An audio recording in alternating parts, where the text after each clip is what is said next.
I just got back from the gym. I know there's a lot of bad, a lot of crazy on social media and all of our feeds right now. And I just saw the coolest thing ever and I wanted to share it because like we should all be doing this. This was a post on Facebook in the Sisters community group.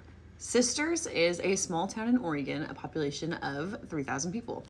Sisters is a small town that is literally just on the other side of the mountain pass. If you blink, you'll miss it. You'll drive right through. In the wintertime, it's really well known for its like access to snowboarding and ski resorts. They've got decent food, but there's just not a lot of restaurants and such in the town. And there's not much to it. So in the summertime, there's some touristy things, some hiking, and they're known for the biggest little show in the world, which is their rodeo. The second week in June is the largest cash paid out rodeo in the PRCA. So my rodeo friends, you'll know it from that. Also, some of you may know it from the bull that jumped the fence last year, but we're not going to talk about that. So this was the post that was in the Sisters Community Updates and News, and I thought this was really interesting because I see the stars. Like I figure I'm going to get publicly skewered for this, but what the heck?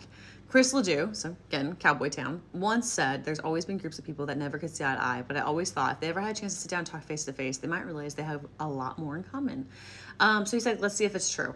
And he goes, I'm looking for 2 self-described conservatives, 2 self-described liberals, and another moderate, which is how I define myself. And I'm with the 6 of us who have never met each other before to meet up for dinner sometime in the next couple of weeks. The ground rules are simple. No politics, no religion. I want to get to know each other as people, the things that make us happy, what makes us proud of our families, and if we prefer cats or dogs. He's like, hey, what do you want to say? This post was 5 hours ago, and the comments have been absolutely filled. There's been over 80 shares. And what's really beautiful about this whole thing is that Dan himself has already filled his group of 6.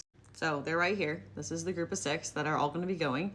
Men, women, etc. And they're sending out a Facebook message and they're going to do this thing. And I think this is super exciting. But within the comments, there's all these other comments of people like kind of describing who they are and how they want to be involved. So even this person comments like, hey, if you're up for it, like, can I buy you a coffee? I would love to chat politics. Like people are engaging. And look at all these groups. It's just all these people are commenting. This is unreal. I'm like super excited about this because multiple groups have gotten together to go for a walk, go for a hike, get coffee. Some say, let's talk about this topic. Let's talk about that. Others have not said that at all. They just want to get to know each other as people who live in the same small town.